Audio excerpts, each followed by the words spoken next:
When it comes to ESCs, you normally hear of two terms: how many amps they can handle, and what kind of communication protocol they are capable of. One-shot, multi-shot, Dshot, etc.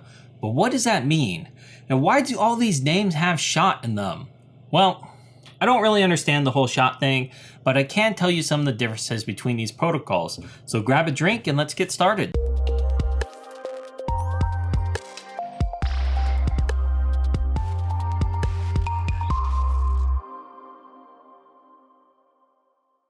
To start, we should explain what a communication protocol is, and much of it is in the name. The communication protocol is the way that the ESCs and the flight controllers speak to each other.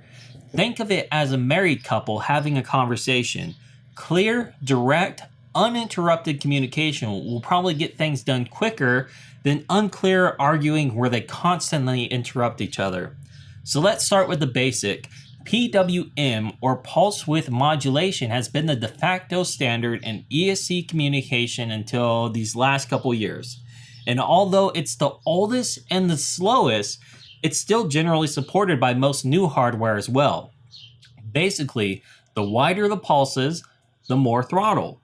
However, this is a form of communication that is the slowest and has the most latency, and is often subject to desync signals known as jitter. Oneshot aimed to fix this, and was the first of our modern protocols to arrive to the scene.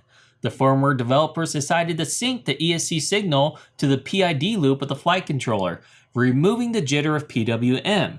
They also used a shorter signal width, making communication faster between the flight controller and the ESC, which improved response.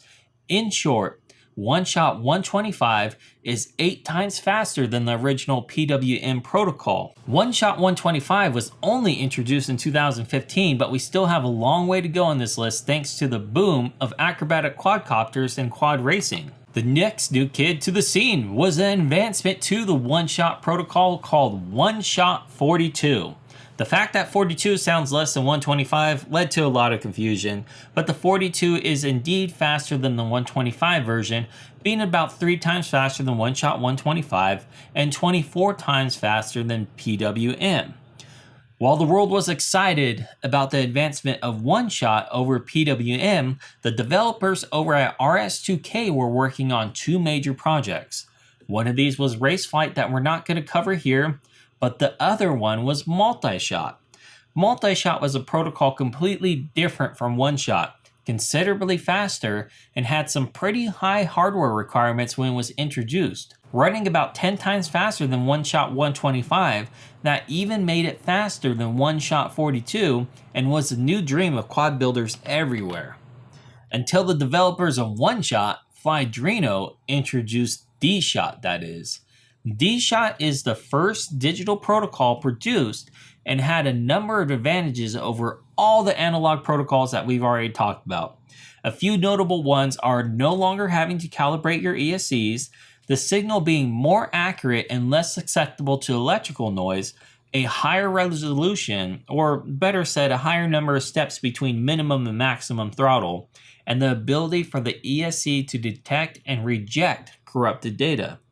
As far as speed, Dshot wasn't the fastest kid on the block, with Dshot 150 being faster than Oneshot 125, but not Oneshot 42, and Dshot 300 and 600 being faster than Oneshot 42, but not faster than Multishot. However, with all the advancements of a digital versus an analog signal, most pilots would still choose Dshot capable hardware when making new purchases. An interesting point is that all of this advancement has taken place in the last 2 years, and even now, Dshot 1200 is being released that is faster than Multishot by a large margin, although with very high hardware requirements as well. So 2 years from now, it's impossible to say what we're going to be talking about then. So, does this mean that you should go run out and buy some fancy 32-bit ESCs capable of running Dshot 1200 and a capable flight controller to match? Probably not. If you're still flying something with PWM, then I would try to get into Oneshot at least. Other than that, I still have some craft using Oneshot 125, and I fly them just fine. So it really becomes a question of skill versus budget. So thank you for watching. If that helps explain a bit to you, feel free to give a like down below. If you dislike this video, you know what to do as well. It does help me if you leave a comment on why you didn't like it along with your thumbs down so I can develop better videos in the future. And as always, you can see more of my content by subscribing to my channel or visiting my website linked in the description below. This is Lazy PC signing off.